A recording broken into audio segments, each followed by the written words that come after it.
जय हिंद एवरीवन। आप पूरे भारत में किसी भी राज्य से हो, चाहे मेल हो चाहे फीमेल हो, अगर आप इंडियन आर्मी अग्निवीर का तैयारी कर रहे हो और आपको इसके बारे में कुछ भी नहीं पता है, तो ये वीडियो आपके लिए है। 2026 में जो अग्निवीर का भर्ती कराया जाने वाला है, उसके बारे में मैं आप लोगों को इस वीडियो के माध्यम से बहुत अच्छे तरीके से सारी चीज़ें बताने वाला हूँ। हमारे बहुत सारे दोस्त ऐसे रहते हैं जिन लोगों को ये नहीं पता रहता है कि जीडी में फार्म भरने के लिए कितना पास होना चाहिए और जीडी में फार्म भरने के लिए कितना एज होना चाहिए, ट्रेडमैन में फार्म भरने के लिए कितना पास होना चाहिए, कितना एज होना चाहिए, और क्लर्क में फार्म भरने के लिए कितना पास होना चाहिए और कितना एज होना चाहिए। काफ़ी सारे दोस्तों को नहीं पता रहता है। अभी मेरे भाई प्रेजेंट टाइम में ये हो रहा है, अगर आपके पास क्वालिफिकेशन है तो आप जीडी में भी फार्म भर सकते हो, ट्रेडमैन में भी फार्म भर सकते हो, टेक्निकल में भी फार्म भर सकते हो, नर्सिंग असिस्टेंट में भी फार्म भर सकते हो। ठीक है ना? तो आप लोग सब कुछ अच्छे से समझ लो कि किस में फार्म भरने के लिए कितना पास होना चाहिए। और अगर 2026 में आपको अग्निवीर का पेपर देने जाना है मेरे भाई, कल 1 जनवरी है, तो उसी के खुशी में मैं जो एएनडीसी क्लास एप्लीकेशन में मैरून बैच चलाया था ना, उस पर 20% का छूट कर रहा हूँ। और ये छूट आज ही से है, ठीक है ना? आज से मतलब कल तक है, कल 12 बजे तक रहेगा। आपको क्या करना है, सारी चीज़ें मैं आपको अच्छे से बता रहा हूँ। 2026 में आपको इंडियन आर्मी अग्निवीर के पेपर का तैयारी करने के लिए प्ले स्टोर से एएनडीसी क्लास एप्लीकेशन को डाउनलोड कर लेना है। एप्लीकेशन का लिंक मैं डिस्क्रिप्शन में भी दे दूंगा और फर्स्ट कमेंट में भी दे दूंगा। एप्लीकेशन डाउनलोड करके इसमें आपको अपना आईडी पासवर्ड बना लेना है। जब आप अपना आईडी पासवर्ड बना लोगे तो इस तरह से एप्लीकेशन खुल जाएगा। आपको पेड कोर्स में जाना है और पेड कोर्स में जाके ये मैरून बैच ले लेना है। अगर आप अभी लेते हो तो मेरे भाई आपको 20% का छूट मिल जाएगा। 20% छूट मतलब लेने के लिए आपको क्या करना है, एएनडीसी 26 कूपन कोड यूज करना है। ठीक है ना? जब आप ये एएनडीसी 26 कूपन कोड यूज करोगे तो आपको 20% का छूट मिल जाएगा। और जैसे ही आप मैरून बैच परचेज कर लोगे तो मेरे भाई सारा रिकॉर्डेड क्लास आपको मिल जाएगा। ये बैच अग्निवीर जीडी के लिए है, ट्रेडमैन के लिए है, डब्ल्यूएमपी के लिए है और टी आर्मी के लिए है। ठीक है ना? आपको इसमें लाइव क्लास का इंतजार नहीं करना पड़ेगा, सारा रिकॉर्डेड क्लास पढ़ा हुआ है। जिस भी चैप्टर को पढ़ना होगा, जब भी आपको टाइम मिलेगा अच्छे से उस चैप्टर को पढ़ लेना, उसका पीडीएफ भी दिया गया है। ठीक है ना? तो जितने भी साथी 2026 में पेपर का तैयारी करना चाहते हो, ये मैरून बैच लेकर अच्छे से आप लोग तैयारी करते रहो। और यूट्यूब पर भी क्लास चलता है, तो यूट्यूब का भी आप लोग क्लास करते रहो। ठीक है ना? अब देखो, जो भी आपका नया भर्ती निकलेगा पूरा एकदम अच्छे से मैं आपको बता रहा हूँ कि क्या क्या करा जाता है, कितना क्वालिफिकेशन मांगा जाता है। सबसे पहले तो जब भर्ती निकलेगा ना, कब भर्ती निकलेगा लास्ट में मैं आप लोगों को ये भी बताऊंगा। नया भर्ती का नोटिफिकेशन कब तक आ सकता है ये भी मैं आपको बताने वाला हूँ मेरे भाई। सबसे पहले तो आपको ऑनलाइन कराना है। ठीक? जब आप ऑनलाइन फार्म भर दोगे तो उसके बाद ऑनलाइन एग्जाम होगा। ठीक है ना? जब ऑनलाइन एग्जाम हो जाएगा तो एक मेरिट लिस्ट आएगा। उस मेरिट लिस्ट में अगर आपका रोल नंबर रहेगा तो आपको फिजिकल के लिए बुलाया जाएगा। और जब फिजिकल हो जाएगा तो आपको मेडिकल के लिए, मतलब उसी दिन एक दिन बाद मेडिकल हो जाता है। उसके बाद से फिर एक बार फाइनल रिजल्ट निकलता है। ठीक है ना? तो जिन लोगों का फाइनल रिजल्ट में नाम रहता है तो उन लोगों का फाइनल सिलेक्शन हो जाता है। यह है आपका इंडियन आर्मी अग्निवीर का पूरा प्रोसेस। अब आगे चलो, सारी चीज़ें आप लोग अच्छे से समझो। देखो, अगर आप अग्निवीर जीडी, ट्रेडमैन, डब्ल्यूएमपी, टेक्निकल या क्लर्क में फार्म भरना चाहते हो, नर्सिंग असिस्टेंट को छोड़कर, ठीक है ना, तो आपका एज पता है कितना से कितना के बीच में होना चाहिए? आपका एज कम से कम 17.5 साल होना चाहिए और अधिक से अधिक 21 साल। ठीक है ना? लेकिन 1 तारीख 10वां महीना सन 2005 से लेकर 1 तारीख चौथा महीना सन 2009 के बीच में आपका डेट ऑफ बर्थ होना चाहिए। अगर इसके बीच में आपका डेट ऑफ बर्थ है तभी आप 2026 में मतलब फार्म भर पाओगे। ठीक है ना? जैसे अगर आपका डेट ऑफ बर्थ 2006 है तब तो कोई दिक्कत नहीं है, फार्म भरा जाएगा।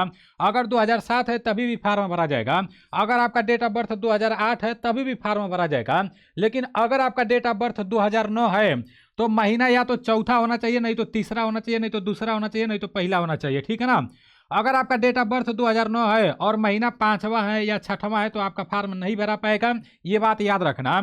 और अगर आपका डेट ऑफ बर्थ 2005 है तो 2026 में फार्म भरने के लिए या तो 10वां महीना होना चाहिए, नहीं तो 11वां होना चाहिए, नहीं तो 12वां होना चाहिए। ठीक है ना? अगर डेट ऑफ बर्थ 2005 है तो। अगर 2005 डेट ऑफ बर्थ है और 9वां महीना है या 8वां है या 7वां है तो आपका फार्म नहीं भरा पाएगा। इस बात को अपने दिमाग में बैठा लेना। ठीक है ना? और अगर आप नर्सिंग असिस्टेंट में फार्म भरना चाहते हो तो 1 अक्टूबर 2003 से लेकर 1 अप्रैल 2009 के बीच में आपका डेट ऑफ बर्थ होना चाहिए। इसे भी आप लोग देख लेना अच्छे तरीके से। अब देखो, क्वालिफिकेशन क्या रहता है। अगर आप अग्निवीर जीडी में फार्म भरना चाहते हो या डब्ल्यूएपी में फार्म भरना चाहते हो तो मेरे भाई 10 पास होना चाहिए, और 10 पास में मतलब 10 में 45% नंबर होना चाहिए, और 10 में जितना भी विषय रहता है प्रत्येक विषय में आपको 33% नंबर होना चाहिए, ठीक है ना। प्रत्येक विषय में आप लोग देख लेना। अगर आप अग्निवीर ट्रेडमैन में फार्म भरना चाहते हो तो इसमें भी 10 पास होना चाहिए, और 8 पास से भी ट्रेडमैन में फार्म भरा जाता है। 10 में ट्रेडमैन में फार्म भरने के लिए कितना वो भी परसेंट रहेगा, काम चल जाएगा।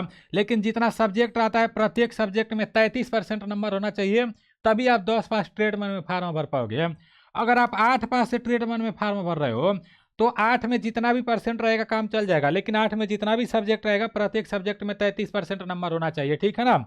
अब कुल प्रतिशत से कोई लेना देना नहीं रहता है ट्रेडमैन में, और जीडी में कुल प्रतिशत आपका कम से कम 45% होना चाहिए। तो जीडी और ट्रेडमैन के बारे में आपको पता चल गया, और डब्ल्यूएमपी के बारे में भी आप लोगों को पता चल गया है, ठीक है ना। अब देखो जितने लोग अग्निवीर टेक्निकल में फार्म भरने वाले हैं तो मेरे भाई उनको मतलब 12 पास होना चाहिए। अगर आप 12 पास हो और 12 में फिजिक्स केमिस्ट्री और मैथ है, ठीक है ना, और आपका 50% से 12 पास हो और प्रत्येक सब्जेक्ट में 40% नंबर है, तो आप अग्निवीर टेक्निकल में भी फार्म भर सकते हो, अग्निवीर जीडी में भी फार्म भर सकते हो, अग्निवीर ट्रेडमैन में भी फार्म भर सकते हो, मतलब 3 ट्रेड में फार्म भर सकते हो। तो आप अच्छे से देख लेना, ठीक है ना।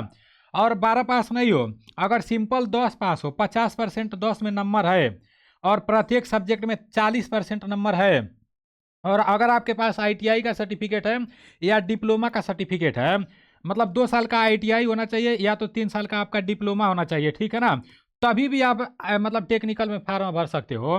मतलब 10 पास से भी फार्म भर सकते हो, लेकिन मेरे भाई 10 में 50% नंबर होना चाहिए और प्रत्येक सब्जेक्ट में 40% नंबर होना चाहिए, और आपके पास आईटीआई या डिप्लोमा का सर्टिफिकेट होना चाहिए, तभी भी आप टेक्निकल में फार्म भर सकते हो। ये बात आपको पता होना चाहिए, ठीक है ना। अब आप लोग देख लेना। और अगर आप क्लर्क में फार्म भरना चाहते हो, अगर आपका हाइट कम है ना, तो मेरे भाई आपको क्लर्क में फार्म भरना है, और क्लर्क में फार्म भरने के लिए 12 पास होना चाहिए, और 12 में आपका 60% से पास होना चाहिए। जितना भी सब्जेक्ट रहता है प्रत्येक सब्जेक्ट में कम से कम 50% नंबर होना चाहिए 12 में, तभी आप क्लर्क में फार्म भर पाओगे। अगर आप नर्सिंग असिस्टेंट में फार्म भरना चाहते हो तो इसमें 12 पास मांगा है, और 12 में आपका साइंस होना चाहिए, फिजिक्स होना चाहिए, केमिस्ट्री होना चाहिए, बायोलॉजी होना चाहिए, और इंग्लिश होना चाहिए, ठीक है ना। और 50% नंबर होना चाहिए, और जितना भी सब्जेक्ट रहता है प्रत्येक सब्जेक्ट में 40% नंबर होना चाहिए, तभी आप नर्सिंग असिस्टेंट में फार्म भर पाओगे। ये नर्सिंग असिस्टेंट परमानेंट भर्ती होता है। तो इतना आप लोगों को बहुत अच्छे तरीके से समझ में आ गया होगा। और अगर नर्सिंग असिस्टेंट में फार्म भरना है, जैसे आप 12 बायोलॉजी से पास नहीं हो, तो उसके लिए भी यहाँ पर ऑप्शन दिया गया है, आप लोग देख लेना, ठीक है ना। 10+2 मतलब 12 पास होना चाहिए, इसमें फिजिक्स केमिस्ट्री बॉटनी और जूलॉजी होना चाहिए, ठीक है ना। तो ये बात आप लोग याद रखना। और इसमें भी आपका 50% होना चाहिए, और प्रत्येक सब्जेक्ट में 40% नंबर होना चाहिए, तब आप नर्सिंग असिस्टेंट में फार्म भर सकते हो, ठीक है ना। तो सारी चीज़ें मैं आपको बहुत अच्छे तरीके से बता दिया हूँ। आप लोगों को 2026 में जितने लोगों को पेपर देने जाना है, आप इस मैरून बैच को लेकर अच्छे तरीके से पेपर का तैयारी करो। देखो मैं खुद सिलेक्टेड हूँ मेरे भाई, इंडियन नेवी में फाइनल सिलेक्शन लेकर नौकरी छोड़ा हूँ, आप लोग को अच्छे तरीके से पता होगा। इंडियन आर्मी का कई बार पेपर पास किया हूँ, तो उसी लेवल का प्रश्न कराता हूँ जिस लेवल का प्रश्न आपके पेपर में पूछे जाते हैं, ठीक है ना। बहुत अच्छे तरीके से मैरून बैच में सभी क्लास को करा दिया गया है, तो आप लोग सभी क्लास को अच्छे तरीके से करना। और अगर आप जीडी ट्रेडमैन डब्ल्यूएमपी का तैयारी कर रहे हो तो आपका ये सिलेबस है। जैसे जीके से 15 प्रश्न पूछे जाते हैं 30 नंबर के, और जीएस से मतलब साइंस से 15 प्रश्न 30 नंबर के पूछे जाते हैं, गणित से 15 प्रश्न 30 नंबर के पूछे जाते हैं, और रीजनिंग से 5 प्रश्न 10 नंबर के पूछे जाते हैं। टोटल 50 प्रश्न 100 नंबर के पूछे जाते हैं। 60 मिनट का टाइम मिलता है, और कोई भी निगेटिव मार्किंग नहीं दिया रहता है। हो सकता है निगेटिव मार्किंग हो भी सकता है, वो नोटिफिकेशन आने के बाद पता चलेगा, लेकिन 2025 में जो भर्ती कराया गया उसमें कोई भी निगेटिव मार्किंग नहीं था, ठीक है ना। तो सारी चीज़ें मैं आप लोगों को बहुत अच्छे तरीके से बता दिया हूँ। अब आप लोगों के ऊपर है किस तरह से आप लोग मेहनत कर रहे हो, अच्छे तरीके से आप लोग मेहनत करना। मिलते हैं अगले वीडियो में। जय हिंद।